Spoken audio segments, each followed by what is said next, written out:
Hello everyone, welcome back to my channel English with Dinu. In today's video, I am going to tell you how to construct passive voice sentences. අද පාඩමේදී මම බලාපොරොත්තු වෙන්නේ passive voice පාඩමක් උගන්වන්න. මෙතනදී මම බලාපොරොත්තු වෙනවා O level සහ A level විභාග වලට පෙනී ඉන්න දුවල පුතාලා මේ පාඩම විශේෂයෙන්ම බලයි කියලා. මොකද ගොඩක් අය මගෙන් passive voice පාඩමක් ඉල්ලපු නිසා. ඉතින් අද පාඩමේදී නම් මම එක passive voice lesson එකයි කියලා දෙන්නේ. තනියෙන් ඉතිරි passive voice tenses ටික හදාගන්න විදියත් ඔයගොල්ලන්ට කියලා දෙන්න බලාපොරොත්තු වෙනවා. මොකද A level විභාගෙට සූදානම් වෙන දුවල පුතාලට ඒක ගොඩක් වැදගත් වෙන නිසා. හැබැයි ඉතුරු tenses ටිකත් මම ඉක්මනටම කරලා ඉවර කරනවා. හරි. passive voice ඉගෙන ගන්න කලින් අපි දැනගන්න ඕන ඇයි අපි passive voice පාවිච්චි කරන්නේ කියලා. If you don't know the subject or if you don't want to mention the subject, we use passive voice sentences. අපිට වාක්‍යයක ක්‍රියාව කරන්නේ කවුද කියලා දන්නේ නැත්නම් එහෙමත් නැත්නම් ක්‍රියාව කරන කෙනා ගැන සඳහන් කරන්න අවශ්‍ය නැත්නම් අපි passive voice වාක්‍ය පාවිච්චි කරනවා.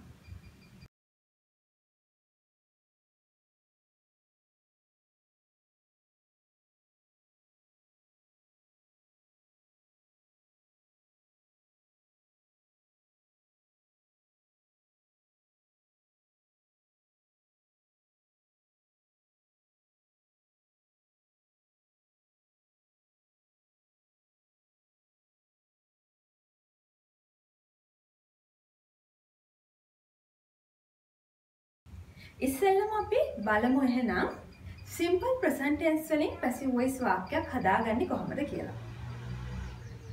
ඒ වගේම passive voice ඉගෙන ගන්නකොට අපි දැනගන්න ඕන වාක්‍යයක subject එක කියන්නේ මොකක්ද?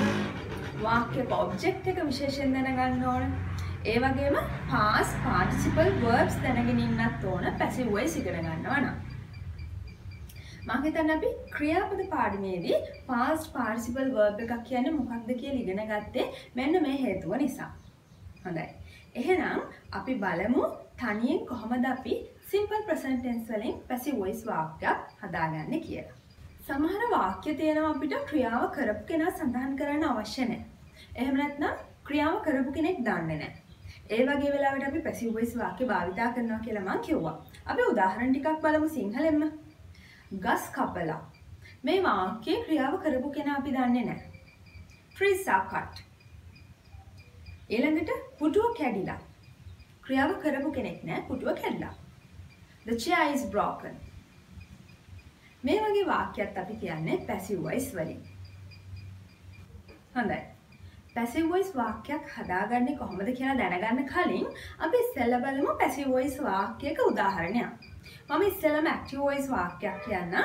ඊට පස්සේ ඒ වාක්‍යෙම passive voice වාක්‍ය කියන්නම්. ඕගොල්ලන්ට passive voice වාක්‍යයක් කියන්නේ මොකක්ද කියලා අඳුන ගන්න. I write letters. මේක active voice වාක්‍යයක්. ඒ කියන්නේ අපි සාමාන්‍යයෙන් කතා කරන වාක්‍යයක් තමයි මේ මම කිව්වේ. I write letters. අපි බලමු මේක passive voice වාක්‍ය කොහොමද එන්නේ කියලා. Letters are written by me. වෙනස්. මේක තමයි passive voice වාක්‍ය. මම ඉස්සෙල්ලාම කිව්ව active voice වාක්‍ය I write letters. ඊළඟට මම කියන්නේ passive voice වාක්‍ය. Letters are written by me. ඉතින් මේ වාක්‍ය හදාගන්නේ කොහොමද? මේ වාක්‍යයේ ඇයි letters මුලට ආවේ? මෙන්න මේ දේවල් අපි ඊළඟට පැහැදිලි කරගමු. හරි. ඔන්න එහෙනම් දැන් අපි බලන්නයි යන්නේ simple present tense වාක්‍යයක් අපි කොහොමද passive voice වලට හරවගන්නේ කියලා. හරිම ලේසි. මේක කරන විදිය හොඳට දැනගෙන ඉන්නවා නම් අපිට හරිම ලේසියි passive voice වාක්‍යයක් හදාගන්න. හරි. අපි ඉස්සෙල්ලා බලමු simple present tense passive voice වාක්‍යයක structure එක මොකක්ද කියලා. Object, be verb, past participle verb, by, doer. ඔන්න ඕක තමයි simple present tense passive voice වාක්‍යයක structure එක. හරි. ඔන්න දැන් ඔයාලට ප්‍රශ්නයක් එන්න පුළුවන් මොකක්ද මේ object කියන්නේ කියලා. දැන් අපි බලන්න යන්නේ වාක්‍යයක object එක අඳුනගන්නේ කොහොමද? කොහොමද passive voice වාක්‍යයක් හදාගන්නේ කියලා දැන් අපි බලමු. She writes letters. මේ active voice වාක්‍යයේ ක්‍රියාපදය අපි ඉස්සෙල්ලම හොයාගන්න ඕන. මේ ක්‍රියාපදයෙන් අපි ප්‍රශ්න දෙකක් අහනවා. මෙන්න මේ ප්‍රශ්න දෙකෙන් එකකට හරි උත්තරයක් තියෙනවා නම් ඒක තමයි මේ වාක්‍යයේ object එක. සමහර active voice වාක්‍ය වලින් අපි මේ ප්‍රශ්න දෙක අහුවම මේ ප්‍රශ්න දෙකටම උත්තර තියෙනවා. එහෙම වුණාම අපිට passive voice වාක්‍ය දෙකක් හදන්න පුළුවන්. හොඳයි. එහෙනම් අපි මේ වාක්‍යයේ object එක මොකක්ද කියලා ඉස්සෙල්ලම හොයාගමු. She writes letters. She writes letters. මේ වාක්‍යයේ ක්‍රියාපදය තමයි writes. She writes. ඔන්න දැන් අපි ක්‍රියාපදයෙන් ප්‍රශ්න දෙක අහන්නයි සූදානම් වෙන්නේ. She writes what? ඇයි ලියනවා මොනවද? ඔන්න අපිට උත්තරය හම්බ වෙනවා letters. She writes letters. ඇයි ලියන්නේ ලියුම්. එහෙනම් අපි object එක හොයාගත්තා. අපිට what කියන ප්‍රශ්නෙට උත්තරය හම්බුණා. එහෙනම් එයා තමයි object එක. She writes letters. එහෙනම් අපි letters වාක්‍යයේ මුලට ගන්නවා object එක විදියට. හොඳයි දැන් ඔයාලට මම හිතන්නේ තේරුණා අපි වාක්‍යයක object එක හොයාගන්නේ කොහොමද කියලා. හරි. දැන් ඔයා දන්නවා passive voice වාක්‍යයේ structure එක object එක මුලට letters ගත්ත මුලට. ඊළඟට එන්නේ be verb එක. එතකොට මේ be verb එක අපි තියන්නේ මේ object එකට ගැලපෙන විදියට. දැන් letters කිව්වම plural බහුවචනයක්. එහෙනම් ගැලපෙන්නේ am the is the are the. are තමයි ගැලපෙන්නේ මොකද මේක plural. letters are ඊට පස්සේ past participle verb එක. ක්‍රියාපදේ තමයි writes. write වල past participle එක තමයි written. letters are written. ඊළඟට අපිට ක්‍රියාව කරපු කෙනා සඳහන් කරන්න අවශ්‍ය නම් ඊළඟට by දානවා. අන්තිමට ක්‍රියාව කරපු කෙනා වාක්‍යය අගට සඳහන් කරනවා. letters are written by ලිව්වේ ඇය එහෙනම් අගට එනකොට her බවට පත් වෙනවා. letters are written by her. letters are written by her. දැන් ප්‍රශ්නයක් එනවා ඇති මේ she her උනේ කොහොමද කියලා. ඒ ප්‍රශ්නෙටත් මම කියලා දෙන්නම් උත්තර හොයාගන්න විදිය. අපි pronoun එකක් මේ විදිහට වාක්‍ය අගට සඳහන් වෙනකොට මෙන්න මේ විදිහටයි වෙනස් වෙන්නේ.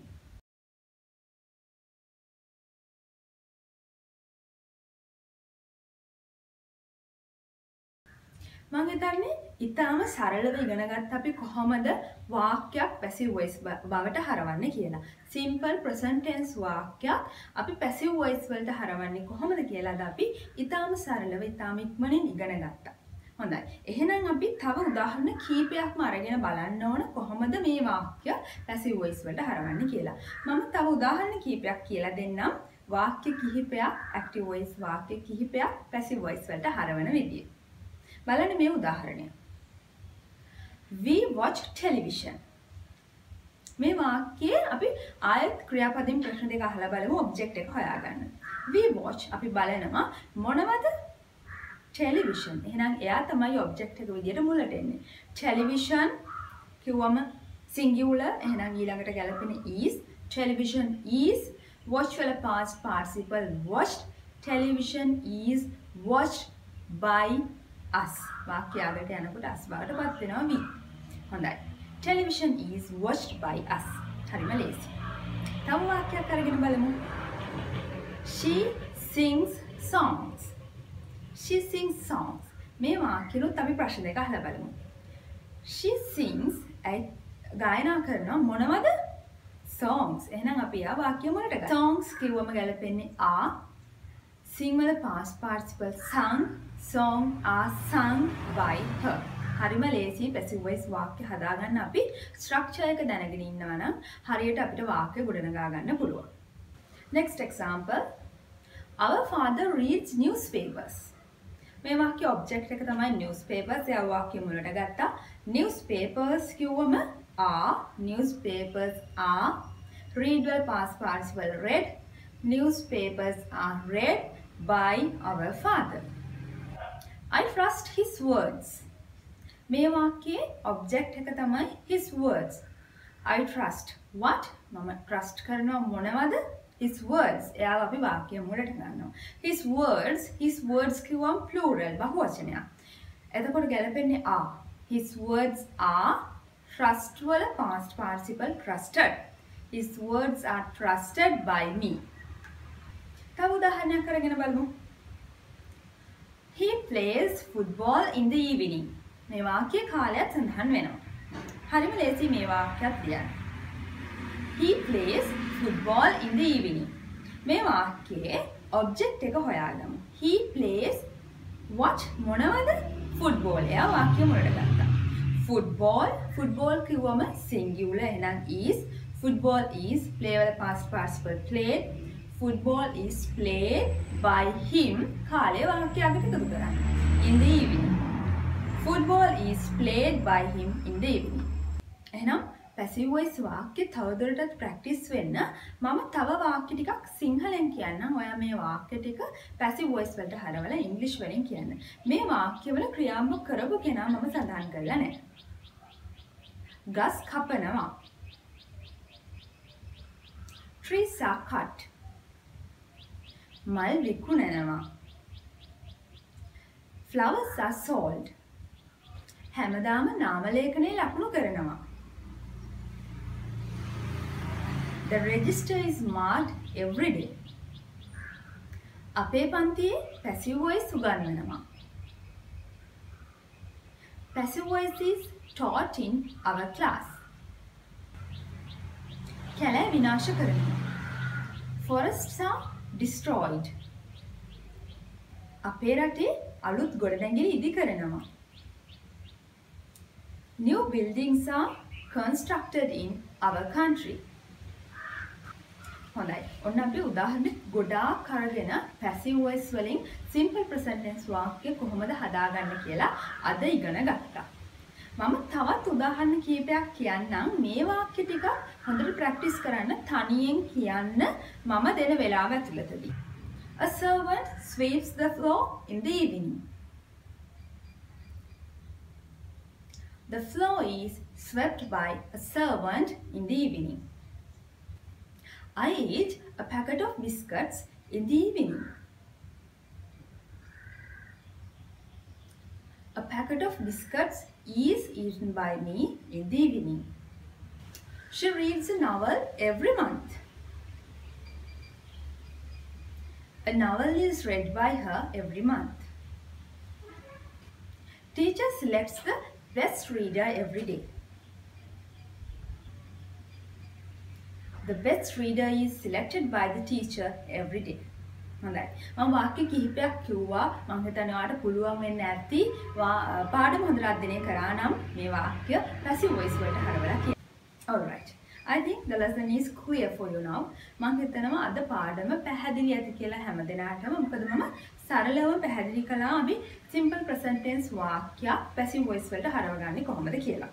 මම ඉස්සෙල්ලාම කියලා දුන්නා අපි ඇයි passive voice පාවිච්චි කරන්න කියලා.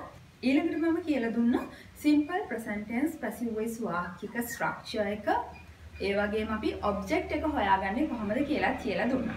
මේවා තමයි වැදගත් කරුණු. ඉතින් ඒ වගේම මම පොරොන්දු වුණා පාඩම අන්තිමට තනියෙන් කොහොමද ඉතුරු tenses ටික අපි passive voice වලට හරවගන්නේ කොහොමද කියලා දෙනවා කියලා.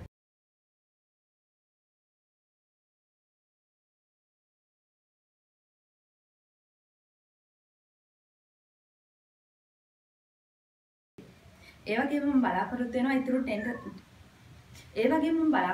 ඉතුරු tenses ටිකත් ඉක්මනටම වෙනම පාඩම් වශයෙන් අරගෙන එන්න.